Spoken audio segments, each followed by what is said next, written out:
ಸಾಮಾನ್ಯ ಪ್ರವೇಶ ಪರೀಕ್ಷೆ ಸಿಇಟಿಯಲ್ಲಿ ಉತ್ತಮ ಅಂಕ ಬರುತ್ತದೋ ಇಲ್ಲವೋ ಎಂಬ ಆತಂಕದಿಂದ ವಿದ್ಯಾರ್ಥಿಯೊಬ್ಬ ನೇಣಿಗೆ ಶರಣಾಗಿರುವಂತಹ ಘಟನೆ ಶಿವಮೊಗ್ಗ ಜಿಲ್ಲೆಯ ಚಂದ್ರಗುತ್ತಿಯಲ್ಲಿ ನಡೆದಿದೆ. ತಾಲೂಕು ಚಂದ್ರಗುತ್ತಿಯ ನಿವಾಸಿ 19 ವರ್ಷದ ಚಿನ್ಮಯ್ ತನ್ನ ಮನೆಯ ಹಿಂದೆಯೇ ನೇಣಿಗೆ ಶರಣಾಗಿದ್ದಾನೆ.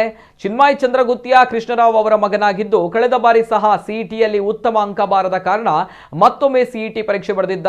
ಆದರೆ ತನಗೆ ಈ ಬಾರಿಯೂ ಉತ್ತಮ ಅಂಕ ಬರದೆ ಸರ್ಕಾರಿ ಕೋಟಾದಡಿ ಇಂಜಿನಿಯರಿಂಗ್ ಅಭ್ಯಾಸ ಮಾಡಲು ಆಗುತ್ತದೆಯೋ ಇಲ್ಲವೋ ಎಂದು ಪ್ರಾಣ ಬಿಟ್ಟಿದ್ದಾನೆ. ಘಟನೆ ಸಂಬಂಧ ಸೊರಬ ಪೊಲೀಸ್ ಠಾಣೆಯಲ್ಲಿ ಪ್ರಕರಣ ದಾಖಲಾಗಿದೆ.